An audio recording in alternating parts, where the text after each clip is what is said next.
Katekismus Dasar tentang Kitab Suci Bagian 1. Sebuah pengantar. Bagaimana kita mendapatkan Kitab Suci? Diterjemahkan oleh Katolik Angelus Domini dari An Introduction, How Did We Get the Bible? By Kennedy Hall The Fatima Center, diambil dari sumber seperti yang tertera pada layar. Kitab Suci barangkali merupakan buku yang paling banyak disebarluaskan, sekaligus yang paling sering disalahpahami di muka bumi ini. Banyak orang menganggap Kitab Suci sebagai sesuatu yang lebih penting bagi Protestan daripada Katolik.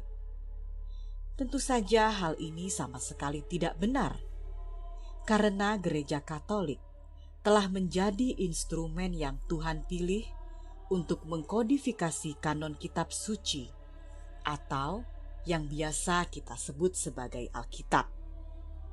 Kurban Misa Kudus dalam banyak aspek merupakan suatu penelusuran Kitab Suci, dan doa-doa dasar kita berakar pada perikop-perikop dan peristiwa-peristiwa dalam Kitab Suci.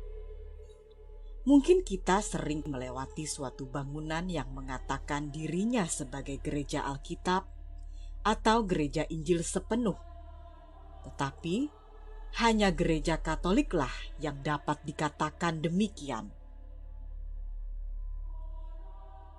Membaca Kitab Suci dengan benar bukanlah hal yang mudah, dan mungkin saja menakutkan bagi umat Katolik yang saleh.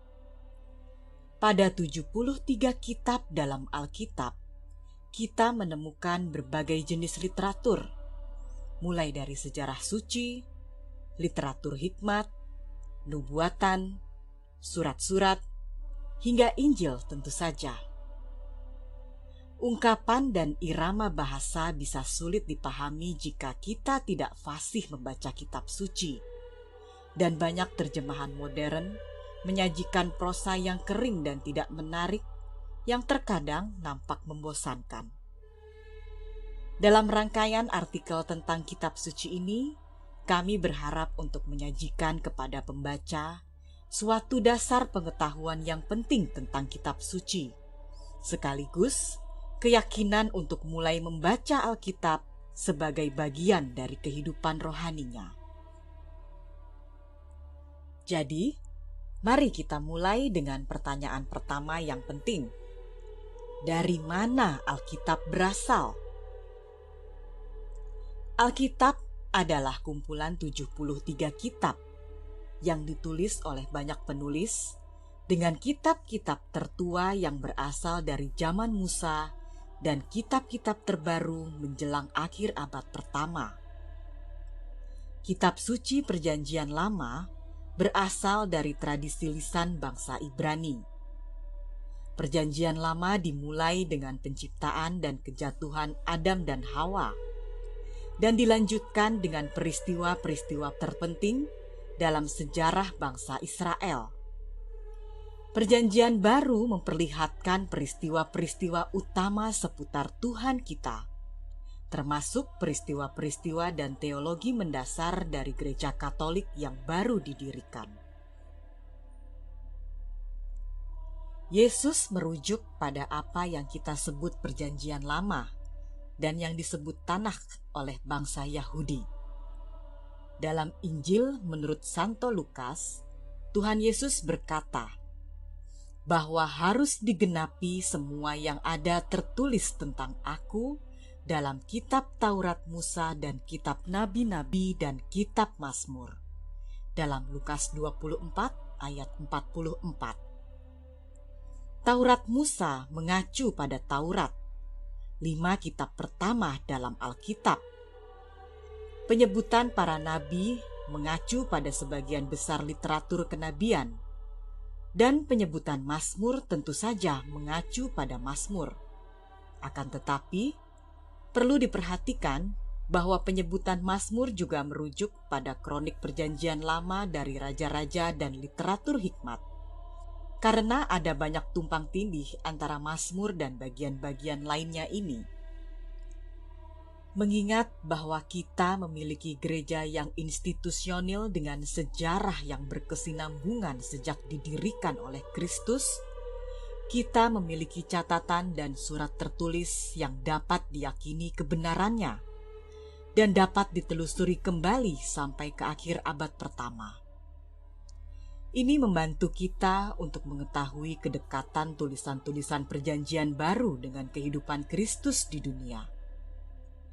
Surat Santo Clemens, tertanggal sekitar tahun 95 Masehi, berisi perkataan-perkataan dari Santo Matius. Perlu diketahui bahwa Santo Clemens adalah paus keempat dan ditahbiskan oleh Santo Petrus. Fakta bahwa paus yang kudus ini menggunakan Injil Santo Matius sebagai acuan untuk mendukung ajarannya secara implisit menunjukkan kepada kita bahwa gereja telah mengakui keaslian dan otoritas Injil ini. Pada abad keempat, kita tahu bahwa gereja menggunakan kanon kitab suci yang sudah lama dikenal. Catatan tertulis tertua yang mencantumkan kanon kitab suci seperti yang kita ketahui berasal dari surat Paskah ke-39 oleh Santo Athanasius yang ditulis pada 367 Masehi. Tapi, jelas bahwa Patriark Alexandria yang agung ini meneruskan tradisi yang sudah lama berlangsung. Ia sadar bahwa ia tidak memiliki wewenang untuk menilai persoalan semacam itu, melainkan hanya wewenang magisterial untuk meneruskan apa yang telah ia terima. Lihat dalam 1 Korintus 15 ayat 3. Selama lebih dari 1000 tahun, kanon ini yang secara resmi ditetapkan oleh gereja, diterima oleh semua orang yang menyandang nama Kristen. Baru setelah Revolusi Protestan, orang-orang yang ingin menolak wewenang gereja sebagai tubuh mistik Kristus juga memilih untuk menolak wewenang kanon kitab suci yang sudah ditetapkan.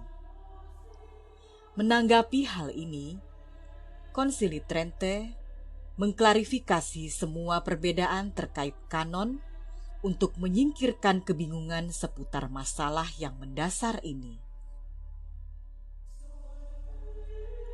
Pada artikel berikutnya dalam seri ini, kita akan membahas proses bagaimana Perjanjian Lama dan Baru diterjemahkan, dan secara khusus bagaimana kita mendapatkan versi bahasa Inggris yang kita baca sekarang ini.